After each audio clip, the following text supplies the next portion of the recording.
Hello everyone, and welcome back to the channel. I'm so glad you're here today. Whether you're listening while walking, cooking, or just relaxing, this is your moment to enjoy English in a calm and simple way. So, let's dive into another story about the language we use every single day. Every word we use today has a hidden story. Some of these stories are funny, some are strange, and some are almost unbelievable. But they all remind us of one thing: language is alive.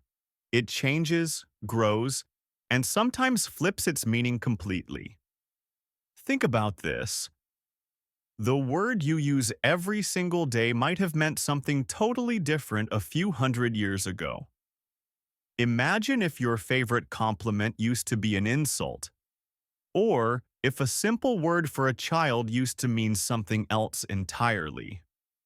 In today's episode, we're going to take a little time travel journey with the English language. We'll look at three very common words.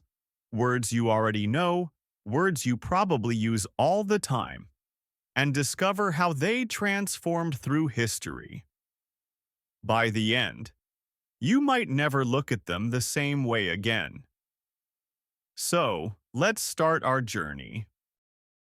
Today, when you say someone is nice, you mean they're kind, pleasant, or good to be around. You can say, she's a nice person, or that's a nice idea. It feels warm, positive, and friendly.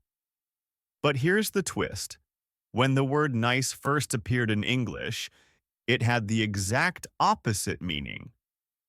In the 13th century, nice actually meant ignorant or foolish. Yes, if someone called you nice back then, they weren't complimenting you at all. They were basically saying you didn't know what you were talking about. Over the centuries, the meaning kept shifting. In the 14th century, it meant fussy or too concerned with details. Later, in the 15th and 16th centuries, nice sometimes meant elegant or refined. And finally, in the 18th century, it took on the positive, friendly sense we use today. This is a perfect example of something linguists call semantic drift, when the meaning of a word drifts or changes over time. It's like the word is on a journey, moving from one meaning to another. So next time you call someone nice, just remember, you're using a word that has lived many lives. What used to be an insult is now a compliment. Pretty amazing, right? Now let's move to another everyday word, girl. Today, a girl simply means a female child or a young woman. Straightforward. But if you go back to Middle English, the story is a lot more interesting. Originally, girl didn't mean female at all. It was a gender-neutral word that referred to any young person, boy or girl. In fact, if you were in England during the 14th century and someone talked about a girl, they might have been talking about a boy. The word just meant a child or a youth. Later, the meaning narrowed down. People started using girl more often for female children, while boys were sometimes called knave girls or girlings. Over time, the male use disappeared, and girl became what we know today: a young female. This shows us something fascinating about language. It doesn't just change by accident. It changes because people use it in different ways, over and over, until the new meaning becomes the normal meaning. Words adapt to the culture, to how people live and talk. So when you hear the word girl today, remember, once upon a time, it could have meant any child at all. The word carries with it hundreds of years of history, even if we don't realize it. Our third word is silly. Today, when we say someone is silly, we usually mean they're acting playful, funny, or not serious. For example, you might say, "Stop being silly," if your friend is joking around. It feels light, harmless, maybe even cute. But the history of silly is almost unbelievable. In Old English, silly actually meant happy or fortunate. Imagine that. Calling someone silly once meant you were wishing them joy. Then, over time, the meaning shifted toward innocent or helpless. Later, it became weak or deserving of pity.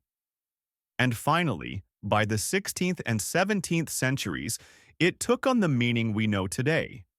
Someone acting foolish, unserious, or playful. What's fascinating here is how a word that started as positive, happy, blessed, moved into negative territory and then softened again into something more playful and harmless. It's a roller coaster of meaning, showing just how flexible words can be.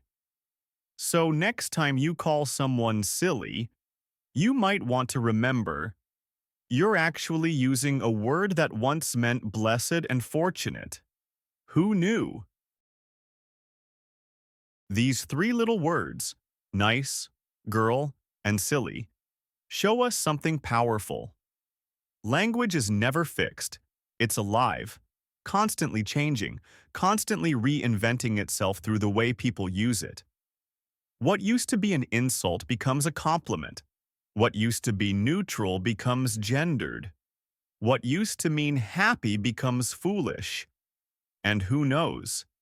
Maybe in 100 years, these words will mean something completely different again. That's the beauty of English and of language in general. Every word you use today is not just a sound, it's a story. A story that stretches back through centuries, shaped by culture, history, and the countless people who spoke before us. So the next time you say something as simple as, "She's a nice girl, but a little silly," you're actually speaking history without even knowing it. Now, here's my question for you. Which of these three stories surprised you the most? And do you know another English word with an unusual history? Share it. I'd love to hear your stories. Thank you so much for listening today. If you enjoyed this little journey through time, make sure to stick around for more stories about English because every word has a secret past waiting to be discovered. Until next time, keep learning, keep smiling, and I'll see you in the next episode.